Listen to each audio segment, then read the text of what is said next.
A floresta era densa, quente, viva. Durante a Guerra do Paraguai, milhares de soldados atravessaram regiões onde o mapa terminava e o medo começava. Alguns desapareceram, outros voltaram completamente transtornados. Relatórios militares falavam sobre febres tropicais, fome e exaustão.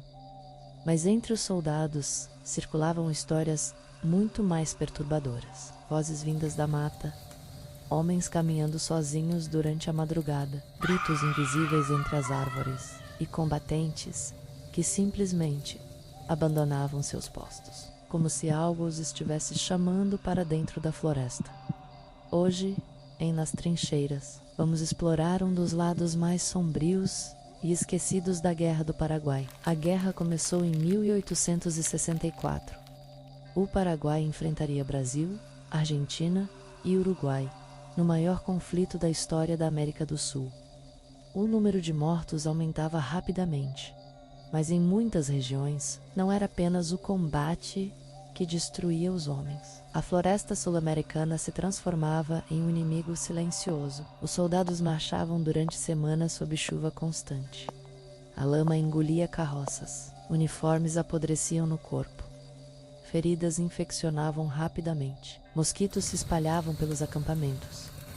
E à noite, a escuridão da mata parecia infinita. Muitos daqueles homens nunca haviam saído de suas cidades. Agora estavam cercados por um ambiente desconhecido, sufocante e hostil. E lentamente, algo começava a mudar dentro deles.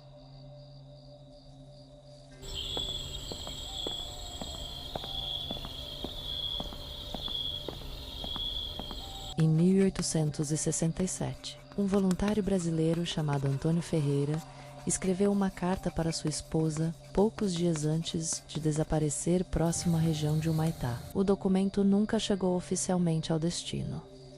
Anos depois, fragmentos do relato seriam encontrados entre arquivos militares esquecidos. Em um dos trechos, Antônio escrevia: "À noite, ninguém dorme direito. Alguns homens dizem ouvir passos ao redor do acampamento. Outros juram escutar vozes chamando seus nomes na mata. Ontem um soldado saiu correndo no escuro dizendo que alguém o observava entre as árvores. Nos primeiros dias, ninguém deu importância. A guerra já havia destruído o psicológico de muitos combatentes.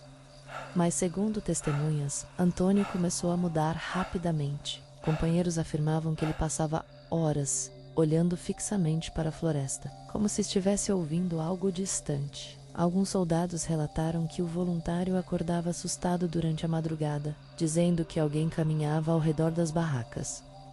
Em outra carta, ele escreveu: "A mata parece respirar durante a noite. Há momentos em que o silêncio fica tão forte que os homens começam a enlouquecer." Dias depois, Antônio apresentou febre intensa, tremores, confusão mental. Os médicos acreditavam se tratar de malária, mas os relatos dos companheiros se tornariam cada vez mais perturbadores.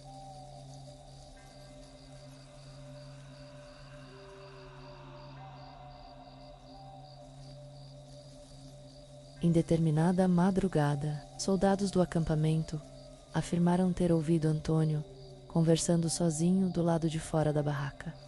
Quando um dos homens saiu para verificar, encontrou o voluntário parado diante da floresta, imóvel, observando a escuridão. O soldado perguntou o que estava acontecendo. Antônio respondeu apenas: "Você também consegue ouvir." Na manhã seguinte, ele parecia exausto. Não falava quase nada e continuava olhando constantemente para a mata fechada. Naquela noite, algo aconteceu. Pouco antes do amanhecer, 2 soldados relataram ter visto Antônio se levantar silenciosamente, pegar o rifle e caminhar sozinho em direção à floresta. Um dos homens tentou chamá-lo, mas o voluntário continuou andando, sem olhar para trás. Os soldados decidiram segui-lo por alguns metros, até ouvirem um grito vindo da escuridão, um som descrito posteriormente como não completamente humano. Os homens correram de volta para o acampamento. Antônio Ferreira nunca mais foi encontrado. Oficialmente, seu nome entrou apenas para a lista de desertores da guerra.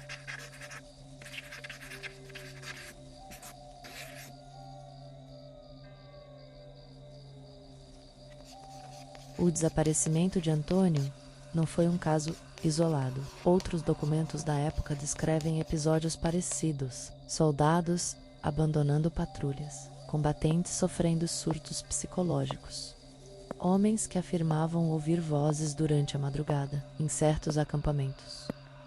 Patrulhas noturnas começaram a ser evitadas. Muitos acreditavam que permanecer sozinho na mata após o pôr do sol era praticamente uma sentença de morte. Alguns veteranos relatariam anos depois que o verdadeiro terror da guerra não vinha apenas do inimigo, mas da sensação constante de que havia algo observando os homens entre as árvores. Hoje, historiadores acreditam que muitos desses episódios podem ser explicados pela combinação brutal de fome, trauma psicológico, privação de sono, doenças tropicais, calor extremo, isolamento e medo constante. A malária, comum na região, pode provocar febres severas, delírios e alucinações.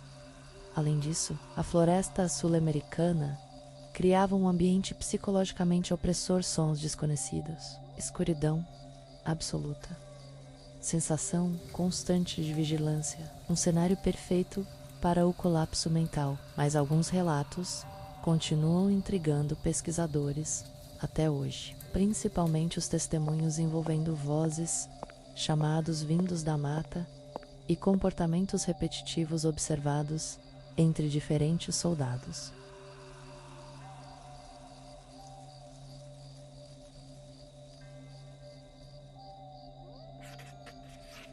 Talvez fosse apenas o horror da guerra destruindo lentamente a mente humana. Ou talvez certas experiências vividas naquela floresta nunca tenham sido completamente compreendidas. A Guerra do Paraguai deixou marcas profundas na história da América do Sul, mas algumas de suas histórias mais perturbadoras permaneceram enterradas entre relatórios esquecidos e memórias fragmentadas de sobreviventes. Homens desapareceram, outros enlouqueceram. Muitos jamais conseguiram explicar exatamente o que sentiram naquela floresta, porque existem guerras que continuam vivas muito depois do último disparo. E às vezes, o maior inimigo não está diante dos soldados, mas escondido dentro da própria mente humana. E talvez, em algum lugar das antigas matas da guerra, ainda existam ecos daqueles que nunca conseguiram voltar.